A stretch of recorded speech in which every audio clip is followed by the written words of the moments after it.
നമസ്കാരം. ചരിത്രത്തിലെ ഏറ്റവും ദുരന്തപൂർണമായ കപ്പൽ അപകടങ്ങളിൽ ഒന്നാണ് 1912 നടന്ന ടൈറ്റാനിക് ദുരന്തം. ആഡംബരത്തിൻ്റെയും സാങ്കേതിക വിദ്യയുടെയും പ്രതീകമായി കണക്കാക്കിയിരുന്ന ടൈറ്റാനിക് കപ്പൽ അതിൻ്റെ ആദ്യ യാത്രയിൽ തന്നെ അറ്റ്ലാന്റിക് സമുദ്രത്തിൻ്റെ ആഴങ്ങളിലേക്ക് താഴ്ന്നുപോയി. ഈ ദുരന്തത്തിൽ നിരവധി ആളുകൾക്ക് ജീവൻ നഷ്ടപ്പെട്ടു. മരിച്ചവരിൽ പലരുടെയും പേരുകൾ അറിയാമായിരുന്നുവെങ്കിലും ചിലരുടെയെല്ലാം കഥകൾ ദുരന്തത്തിൻ്റെ തിരശീലയ്ക്ക് പിന്നിൽ മറഞ്ഞുപോയി.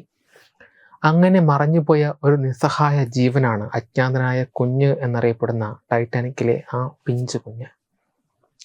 ദുരന്തം നടന്ന ദിവസങ്ങൾക്ക് ശേഷം കാനഡയിലെ നോവ സ്കോട്ടിയ തീരത്തുള്ള ആഴക്കടലിൽ നിന്നും ഒരു മൃതദേഹം കണ്ടെത്തി. അത് ഏകദേശം 2 വയസ്സുള്ള ഒരു ആൺകുട്ടിയുടേതായിരുന്നു. അവൻ്റെ ഐഡന്റിറ്റി സ്ഥാപിക്കുവാൻ യാതൊരു രേഖകളും ഉണ്ടായിരുന്നില്ല. ആ കുഞ്ഞ് ആരാണെന്നോ അവൻ്റെ മാതാപിതാക്കൾ ആരാണെന്നോ ലോകത്തിന് അറിയില്ലായിരുന്നു.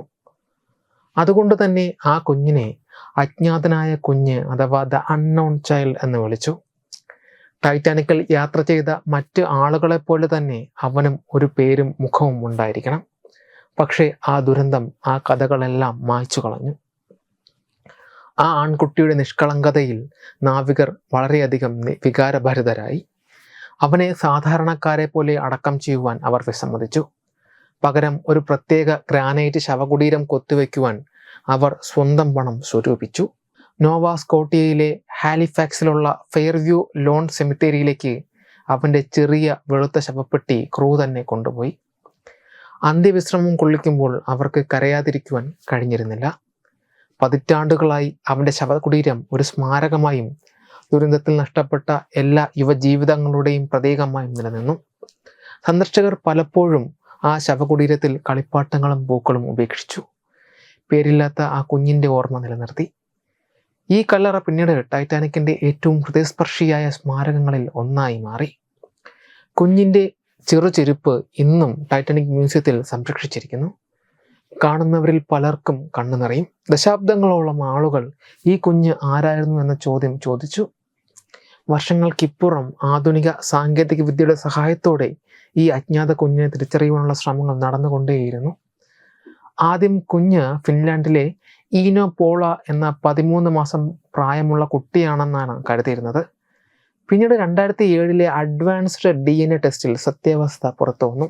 അവൻ സിഡ്നി ലെസ്ലി ഗുഡ്വിൻ എന്ന ഇംഗ്ലീഷ് കുടുംബത്തിലെ 19 വയസ്സ് മാത്രം പ്രായമുള്ള കുഞ്ഞാണ് എന്ന് തെളിഞ്ഞു. കുഞ്ഞിൻ്റെ പേര് സിഡ്നി ലെസ്ലി ഗോഡ്ഫ്രൈ എന്നായിരുന്നു.